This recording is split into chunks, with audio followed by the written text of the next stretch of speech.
The wind moved gently through the spruce trees, carrying with it the faintest trace of pine and snow. Dawn had barely broken over the remote hills of inland British Columbia. A soft veil of fog clung to the valley floor, turning the landscape silver and still. And through the silence came a sound. Light, careful steps crunching over snow-packed earth. A lynx emerged from the trees. Her coat shimmered with frost, her gait low and silent. Behind her, a smaller form followed. A kitten, maybe 4 months old, its spots still fading from its thick fur. One eye partially closed from some older injury. They moved together in silence, a ghost pair in a world that seemed paused. From the edge of a distant clearing, a figure watched. June Hartley, bundled in her oversized wool coat and leaning heavily on her walking stick, stood just outside the shadow of a cedar. Her eyes, sharp despite the years behind them, followed the kitten. The lynx cub stopped, turned, met June's gaze. In that moment, something passed between them. A quiet, unspoken tether. And then the lynx vanished into the snow-laced underbrush. Gone without a sound. June didn't move. She just whispered, so softly it seemed like the wind might carry it away. "Goodbye, Ember." She stayed there a while longer, her boots planted in the frost-hardened ground, listening to the world breathe. This quiet farewell was not the beginning. It was the end of something fierce and the beginning of something even more remarkable. A month earlier, the mountains had still been warm with the last glow of autumn. June remembered the smell of firewood on her porch and the weight of grief she never spoke aloud. The early morning mist had rolled in like always, and the river below her cabin sang its usual low, steady lullaby. But that morning was different. It started with sound, violent and foreign, barking, furious, chaotic. 3 voices, not one. Deep, snarling howls that shattered the usual stillness. Then sharp cries, not dogs. Something else, something desperate. June's mug fell from her hand, shattered on the porch. She was moving before she realized it. Down the back trail, past the woodpile, into the brush that bordered the government land. Her legs were slower than they used to be. But adrenaline is a strange equalizer. She knew these woods. She knew every snapping branch, every fallen log, every hollow stump where something wild might rest. She also knew the Hargrave dogs, 3 massive Malamute mixes from a neighboring property 2 miles down the slope. Big, beautiful animals with too much freedom and too little supervision. As she crested the edge of a glade near the ravine, the scene froze her in place. The mother lynx stood her ground. Blood stained her fur in thick, dark stripes. One ear was torn. Her legs shook beneath her, but she didn't move. Not an inch. She shielded a hollow beneath a leaning birch log. The dogs circled. One lunged. The lynx leapt forward in a blur of fury and teeth. She made contact, held on. But the second dog joined, then the third. June screamed, crashing her walking stick against a tree trunk. The sound broke the tension. The lynx went down. The dogs turned. June didn't flinch. She raised her stick high, shouting words that didn't matter, pure sound driven by instinct. For a second, the dogs hesitated. Then, something shifted. One by one, they turned, backs arched, and trotted off into the forest. Not afraid, just done. Silence followed. June moved forward, her throat dry. Her eyes locked onto the shape beneath the log. A trembling, tiny form, pressed against rotting bark, eyes wide and glistening. But it wasn't the kitten she touched first. It was the mother. The lynx's body was warm, but her breathing had stopped. June sank to her knees, one gloved hand resting gently against the matted fur. Blood still glistened near the shoulders. Some wounds new, some older, half-healed.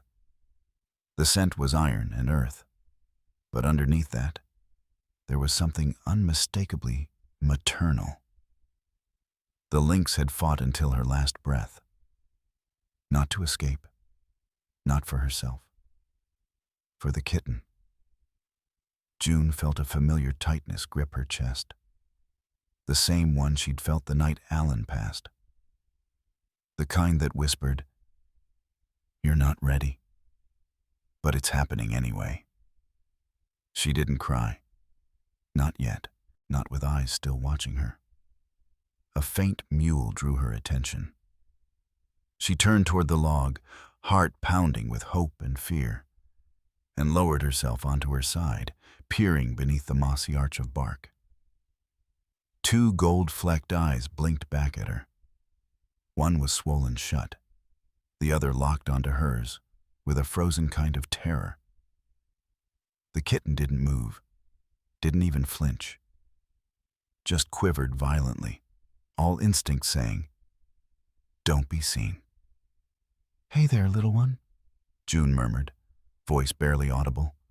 "You're safe now." She made sure of it. June didn't reach in. She knew better. Even a kitten's claws could shred skin in panic, and she didn't want to add fear to trauma.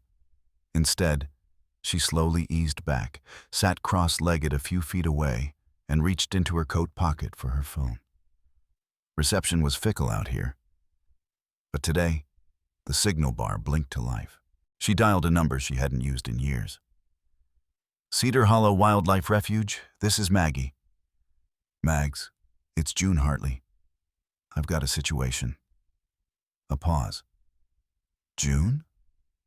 Wow. What kind of situation?" "An orphaned lynx kitten, injured. The mother's gone. She died protecting it." Silence on the other end. Then, "Dr. Monroe's here today. Stay with the kitten. Don't approach. We'll be there in 30, maybe 40. June exhaled slowly. "Thank you." She ended the call and looked around. The forest had returned to silence, but it was a brittle kind, as if the trees were still listening. She glanced again at the mother. Her body was curled protectively, even in death. June gently pulled her coat off and covered the lynx with it. The fabric barely fit over the torso. It smelled of cedar and wood smoke. Nearby, the kitten whimpered again, softer this time. Not quite a cry, more like the sound of a question. June didn't answer aloud. Instead, she leaned her back against a tree trunk, close but not too close, and waited. Minutes passed like hours. A gray jay landed overhead, watching her curiously before flitting away. The kitten didn't move, though its gaze occasionally flicked toward her. The wounded eye was weeping, a slow trail of moisture mixing with old dirt and fear. Then, tires on gravel. A vehicle door slammed, followed by muffled voices. June stood, brushing pine needles from her pants, and moved toward the trailhead. Dr. Elias Monroe wasn't the warmest man. His beard was gray and wild, and his eyes scanned everything like they'd seen too much. But June trusted him more than anyone when it came to saving the unsavable. He came flanked by Maggie, a no-nonsense technician in a windbreaker, and Leo Redfern, a tall, quiet Métis tracker who spoke only when necessary. Each carried gear. Monroe had a carrier tucked under one arm and thick leather gloves looped through his belt. June pointed. Under the log. One eye's injured. She's not moving much. Still alert. Dr. Monroe crouched low, his voice going soft. "Hey, little fireball, let's take a look at you. Go on." The kitten hissed weakly but didn't back away. She was too tired to run, too hurt to fight. Leo stepped forward with a slow, measured pace, laying out a wool blanket and setting down a pouch of field supplies. Dr. Monroe reached in with steady hands. The moment his fingers made contact, the kitten stiffened, but didn't bite. He scooped her into the crook of his arm and examined her quickly. Eye trauma, bruising, a few puncture wounds, small, maybe 4-5 months. He glanced at June. She's lucky you found her, and luckier someone loved her enough to buy her time. They wrapped the kitten gently in the blanket. She didn't struggle, didn't cry, just trembled. Leo reached down and gathered June's coat from over the mother lynx. He folded it, slow and reverent, before laying the lynx's body into a second carrier lined with thick fleece. "We'll give her a proper send-off," he said quietly. June nodded, her throat burning. As they carried both the living and the lost down the trail, the wind picked up, scattering leaves in small, spinning circles. A change was coming. The flame hadn't gone out. Not yet. The old van bumped along the forest road, tires crunching over frozen gravel. Inside, the air was silent, but heavy. Dr. Monroe sat in the back with the wrapped kitten nestled between heating pads inside the carrier, his gloved hand resting gently on the top. June sat beside him, hands clasped in her lap, watching the road blur by through a foggy window. "How far are we?" she asked softly. 15 minutes. "We've got the OR prepped already," Monroe replied, never looking up. The kitten hadn't made a sound since they left. That worried June. Even fear made noise. This silence felt like surrender. The Cedar Hollow Wildlife Refuge stood like a quiet outpost at the base of the hills, an old ranger station repurposed into a place of healing. June hadn't been here in years. The last time she'd brought in a wounded pine marten after a storm. That was before Alan. Before everything. Maggie met them at the back entrance with a surgical crate already preheated. Monroe moved quickly, transferring the kitten inside without a word. The second the lid clicked shut, he turned to the sink, scrubbing in with clinical focus. "Vitals stable?" Maggie called out, watching the monitors. "Eye looks salvageable, but it's going to be close. We'll give her a shot. She's earned that much," Monroe muttered, snapping on gloves. June stood back, just outside the viewing window. She couldn't hear the details, but she watched every movement. The way Monroe tilted the kitten's head with care. The way Maggie moved tools into his reach without a word. The way the room's sterile light glinted off metal and fur. The surgery took just under 3 hours. When Monroe finally stepped out, peeling his mask from his face, his eyes met June's. "We got it. The eye's intact. Might be a little cloudy long term, but she'll see. Rest of her wounds were superficial. Small miracle." June let out a long breath she hadn't realized she'd been holding. Monroe added, more quietly, "She's still got to make the choice to live. That's up to her now." They moved her to a private recovery enclosure. Small, quiet, dimly lit. Heated floors, thick fleece bedding, and a hidden camera for remote observation. June visited every day. The first few days, Ember, named unofficially by the staff for the amber flicker in her good eye, barely moved. She curled into herself, refusing food, even water. Any attempt to approach triggered a low growl or a silent freeze. But June didn't push. She just sat on the floor outside the enclosure, wrapped in her old parka, and read aloud. Old field journals, wilderness poetry, even a worn paperback about foxes she found in the refuge library. It was Maggie who asked, half joking, "You think she's listening?" June just smiled. "Doesn't matter. I'm not reading for her ears. I'm reading for her heart." On the 4th morning, something changed. June was halfway through a story when she heard a soft rustle. She looked up and saw Ember watching her, one eye open, unblinking. She kept reading. The next day, Ember ate a few bites of rabbit puree from the corner dish. On day 7, Leo arrived with a different approach. He carried nothing but a folded wool blanket and a calm, grounding presence. He crouched low near the door and made a sound. Not quite a purr, not a hum, a low rumble from the back of his throat, gentle and rhythmic. Ember stiffened, ears twitching. Leo didn't reach out. He just kept making the sound, his eyes downcast, hands still. After several minutes, Ember blinked slowly. "It's a comfort sound," Leo said later. "Mother lynx use it to soothe their kits. My grandmother taught me that. You have to listen to their language, not impose your own." Over the next few days, Leo returned. Each time, Ember moved a little closer, took food from tongs he held through the mesh, even let out a soft, barely audible chirp, one of the first signs of trust. Still, she flinched at loud voices, avoided bright lights, never approached the side of the enclosure where too many footsteps echoed. June watched it all quietly, her heart caught between hope and hesitation.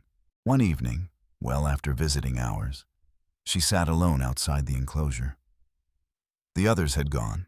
The building was still. Ember was curled in her usual corner. June reached into her coat pocket and pulled out something she hadn't intended to bring. A faded plaid shirt. Alan's. She had worn it that day in the woods. It had brushed against the mother lynx when she'd laid the body down. It held the scent of cedar, river wind, and something else. Something wild and grieving.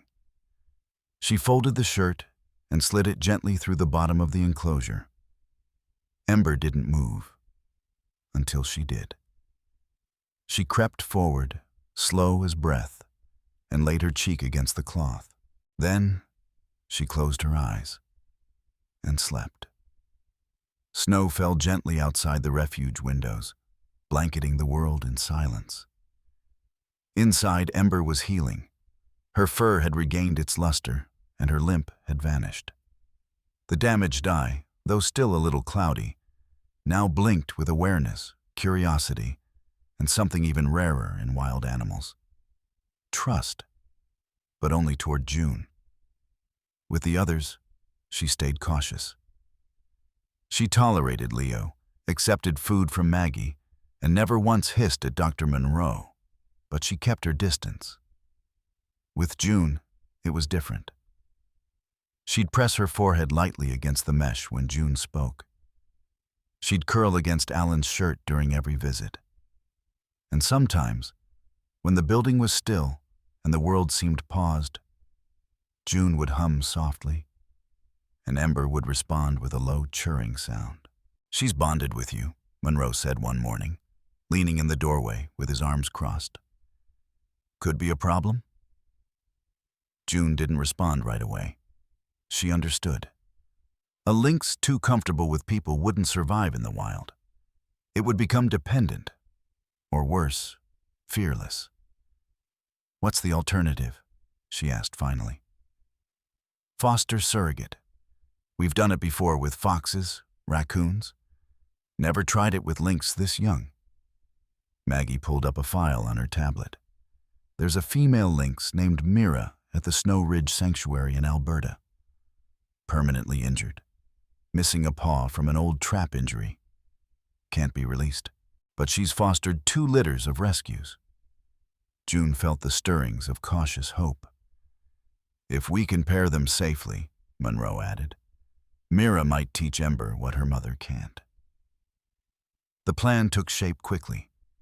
Paperwork, transport permits, a vet-to-vet agreement. Within days, Ember was being prepped for the drive. The crate was lined with the fleece blanket and Alan's shirt. Non-negotiable. Leo drove the transport van, June in the passenger seat, and Monroe in the back with Ember. Snow lined the roads like icing. The mountains loomed higher with every passing mile. When they arrived at Snow Ridge, the air was sharper, the forest thicker. A staff of 3 met them. Quiet, competent people who didn't ask unnecessary questions. Mira's enclosure was set at the edge of the sanctuary, nestled beneath a ridge. The moment Ember arrived, the process began. A mesh divider kept the two lynx separate at first. Mira, older and larger, approached with slow confidence. Her gait was uneven from the missing paw, but her presence filled the space. Ember crouched low at first, tail twitching, unsure. Then Mira made a sound.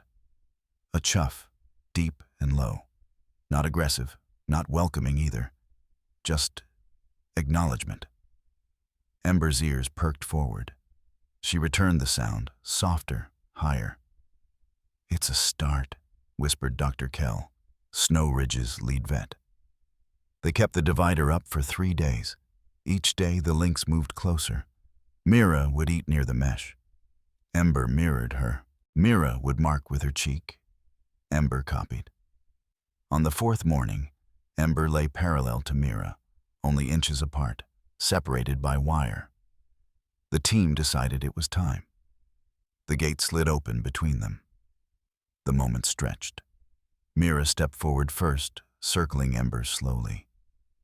The younger lynx held still, tense but not frightened. Mira sniffed her, then pressed her flank lightly against Ember's side. The touch said everything. From that day on, they shared space. Mira led, Ember followed. Mira showed her how to stalk the tethered prey the staff introduced, scenting, pausing, waiting. She demonstrated how to climb, where to hide food, when to rest. She taught Ember silence, and Ember, in return, softened Mira's edges. The older lynx, once withdrawn and watchful, began to vocalize again. Chirps, churs, playful growls. She batted gently at Ember during play. Sometimes they curled together in the shelter box, Ember's small body tucked safely against Mira's chest. June visited once a week, never entering the enclosure, just watching from the blind. Sometimes Ember would glance toward the glass, pause, tilt her head, then return to whatever Mira was teaching her. "You're not her person anymore," Maggie said gently during one of their calls. "She's where she needs to be." June nodded, though her chest ached with something bittersweet. On the 7th week, the team installed trail simulation gear, scents, obstacle courses, even moving prey dummies. Ember passed every test, fast, focused, cautious of humans. Dr. Kell turned to June. "She's ready." June looked at Ember one last time through the glass. She was no longer the trembling creature hiding under a log. She had grown into something strong, sharp, and silent. And she was waiting for the snow to melt, waiting for home. The melt came slow that year. March drifted into April, with snow still clinging to the higher ridges and morning frost etching the cabin windows. Down in the lower valleys, crocuses began to bloom, pushing through the thawing ground like tiny promises. June marked the days on a paper calendar, old school, with bird illustrations and faint coffee stains. A red circle marked the date she hadn't been able to stop thinking about. May 3rd, Release Day. Cedar Hollow staff had scouted an area deep within protected wilderness, far from roads or logging sites. It wasn't exactly where Ember had been found, but close. A stretch of dense forest bordered by ridgelines and crisscrossed with streams. Territory a lynx could thrive in. Prey-rich, hidden, safe. June prepared in her own quiet way. She baked bread the night before, packed a thermos of tea, found the small wooden box she'd tucked away for months, and placed it beside her boots. Inside were ashes, her husband's, and a photo of the mother lynx she'd kept since the day Ember arrived. Leo had drawn it in charcoal, capturing that final, defiant posture with haunting grace. She didn't know why she brought the box. Maybe to say goodbye to more than one thing. At dawn, they drove in convoy. Monroe's truck with the carrier in the back seat, June in the front beside Maggie. Leo followed behind in a utility vehicle loaded with trail cams and supplies. Ember was silent for most of the ride. She sat in the crate, alert but calm. Not afraid, not agitated, just waiting. Mira hadn't come. She had stayed at Snow Ridge, now fostering 2 orphaned kits from a trapline incident in Jasper. Dr. Kell sent a message. She watched Ember leave, then returned to her den without a sound. She knows. When they reached the site, the meadow sparkled with dew. Pine sap hung thick in the warming air, and a river, slow and clear, moved just beyond the tree line. The team set the carrier near a cluster of fallen logs and cleared a wide circle of silence around it. No phones, no loud voices, no unnecessary movement. Monroe knelt beside the crate and unlatched the door. It swung open with a quiet click. Nothing happened. Then slowly Ember emerged. First her head, ears swiveling, then a single paw. Her body moved with precision, each step measured. She paused fully outside the crate, taking in the air, the light, the wildness. June's breath caught. Ember didn't run. She didn't bound. She walked forward, paws sinking into the soft moss. Her coat, thicker now, silvered with adult tones, seemed to shimmer in the filtered sunlight. She passed the logs, stepped toward the tree line. Then she stopped, turned, and looked directly at June. Their eyes met across the clearing, one clouded, one bright. June felt her knees weaken. Her throat burned with unshed words. In Ember's gaze, she saw a flicker of something ancient and familiar. Recognition, yes, but more than that. Gratitude, goodbye, and something close to love. Then Ember turned, tail low, and slipped into the forest without a sound. June stood frozen, hand pressed against her chest, feeling the echo of her own heartbeat. "God," she whispered. She did it. Monroe stepped beside her, his expression unreadable. Not many people get that look. You earned it. They stayed a while longer, installing trail cams, checking the perimeter. June found a quiet spot near the river and sat alone, pulling the wooden box into her lap. She opened it. Let the breeze carry some of Alan's ashes into the water. The rest she scattered at the base of an old cedar tree nearby, the photo of the mother lynx she tucked into the bark. A wind passed through the trees, low, steady, almost like a breath. "Go find your wild," she murmured. "Both of you." By the time they returned to the refuge, the sun was sinking low, and the clouds had turned coral at the edges. Ember was gone. But her story had only just begun. Over the next few weeks, trail cams picked up signs. A blurred shape near a rabbit trail, prints in the damp earth. A short clip, 15 seconds, of Ember stalking through underbrush, pausing to scent the air, then vanishing again. The refuge staff printed a still frame from the video. Ember mid-stride, sleek and strong, framed by ferns and fading light. June kept it on her mantle, right next to the calendar, right next to Alan's old compass. She didn't need more, just that one moment, and the silence she left behind.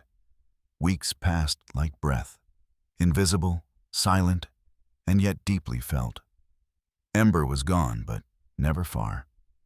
Trail cameras showed her moving confidently, establishing territory, even caching food in hidden dens beneath uprooted trees. Her limp was gone. Her posture was wild and fluid, a predator born of shadows and snow. In one clip, captured at dusk near a frozen stream, Ember paused and looked directly at the lens. Her clouded eyes shimmered in the twilight, and for a second, June swore she blinked slowly. A gesture she hadn't seen since those early refuge days. Back at Cedar Hollow, the team adjusted. There were always more animals. Broken wings, roadside injuries, orphaned fawns. But Ember's absence left a quiet echo. Leo, who rarely said much, began volunteering more often. He brought students from the local high school, guiding them through tracking exercises. On a cloudy afternoon, he stood before a group of wide-eyed teenagers and told them the story. Her mother died protecting her. That's where the story could have ended. But it didn't, because someone chose to help. He showed them Ember's photograph. Every paw print she leaves now is a reminder that love and instinct are not so different. The kids didn't say much, but they listened. Dr. Monroe submitted a paper on Ember's rehabilitation. His report focused on the success of surrogate mentorship and low-intervention bonding, co-authored with Dr. Kell. It was quietly circulated among wildlife rehabilitation circles, gaining traction. Other centers began pairing orphans with unreleasable adults. A few months later, a bobcat in Montana successfully raised 2 kits rescued from a wildfire. The method was working. June felt it too, not just in the professional outcomes, but in the subtle, personal shifts around her. Neighbors she hadn't spoken to in years started stopping by with stories. A moose near the fence line, a fox sighted at dawn. One even left a wildflower bouquet on her porch with no note, just a tag. For the lynx lady.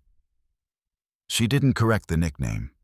Instead, she began walking farther each day. Her joints still complained, but there was purpose now. She'd stop by the old trail near where she'd found the lynx and sit beneath the birch log, not searching, just remembering. On one such visit, she noticed something odd. A shredded piece of fleece, familiar in color, tucked into a hollow beneath the log. Ember's old bedding. Carried here? Or dragged by the wind? It didn't matter. She left it there. One night in late June, thunder cracked across the valley. Rain pounded the roof of her cabin in sheets. June lay in bed, unable to sleep, memories rising with every flash of lightning. Then she heard it. A sound through the open window. Not a growl, not a cry, a low, steady chuffing sound. She rose, heart thudding, moved to the back porch. There, at the edge of the tree line, a shape crouched. Ember.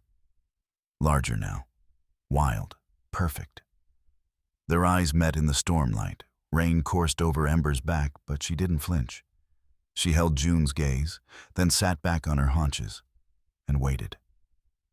June didn't move, didn't speak. She simply sat down in the porch chair, pulled the blanket over her lap, and breathed. For several minutes, they shared the storm. When a gust of wind swept through, Ember turned, shook out her fur, and slipped into the dark. June exhaled. Some bonds don't need words.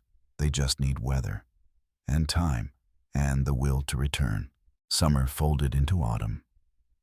The leaves in the highlands turned early, gold, copper, flame, and the chill returned to the wind that curled down through the valleys.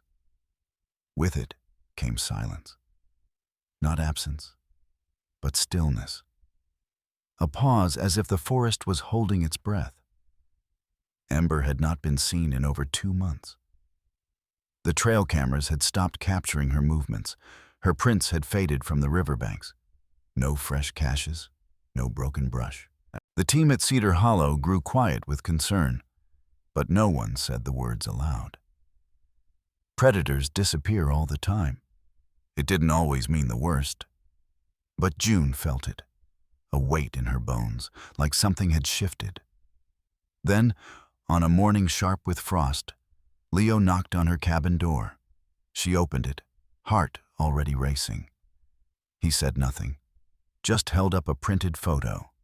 There she was, Ember standing on a rocky outcrop near the northern ridge. Strong, alert, her coat thick and healthy. Her injured eye was visible, the cloudiness now a permanent shimmer. She stared into the camera as if she'd known it was watching. Behind her, just barely visible, a second shape. Smaller. A lynx kitten. June's hands trembled. "Are you sure?" she asked. Leo nodded. Could be hers, or one she's caring for. Either way, she's still out there. They pinned the photo to the refuge wall beside her intake records, surgery notes, and final release paperwork. The story had come full circle. The orphan was now a mentor. The survivor had become protector. Later that week, a class of school children visited the refuge. June had agreed, hesitantly, to speak. She didn't like crowds, especially not small, wiggling ones with short attention spans.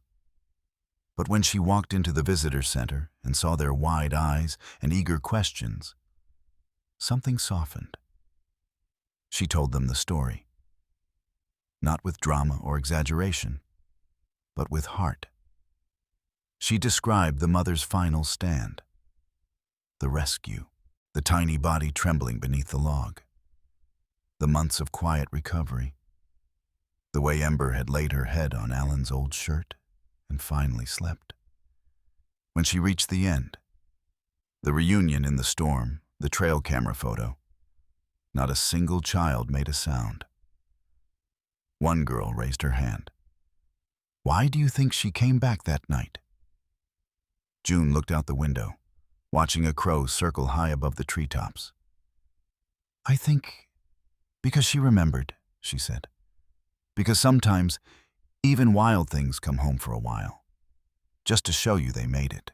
After the children left, June walked the familiar trail again. The birch log was still there, softened with moss and memory. The fleece fragment had long since vanished. She sat and listened. Wind, distant birdsong, the faint rush of the river. Then, so soft it almost wasn't real, the sound of brush shifting uphill. She didn't move, didn't look. Some moments are better felt than seen. She whispered into the trees, You did good, Ember. You did more than anyone asked. Somewhere beyond the ridge, a lynx moved silently through the undergrowth, unseen, unchained, entirely her own. And behind her, another followed. Winter returned the way it always did in the mountains, slowly, with long silences and early nights. The first snow dusted the refuge roof in late October, and by mid-November, the valley was sealed in white.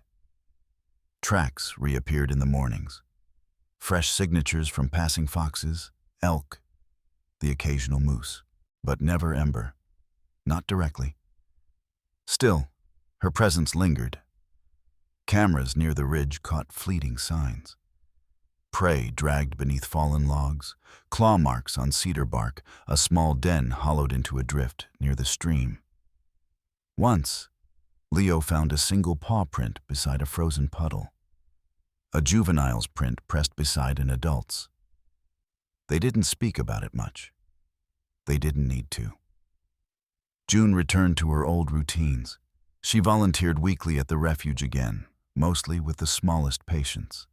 Pine squirrels, owlets, injured hares.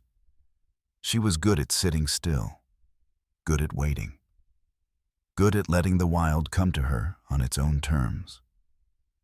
The cabin grew quieter, but not lonely. The mantel above her fireplace now held three things: the compass, the photograph of Ember on the ridge, and a small wooden carving Leo had left on her porch without explanation. A lynx curled protectively around a sleeping kid. She dusted it every morning. On the anniversary of Ember's release, June hiked out to the site again. The snow was shallow enough to manage with her cane, and the wind was kind that day. She brought no offerings, no ashes, just herself. She found the same fallen log, sat beside it, closed her eyes, and remembered.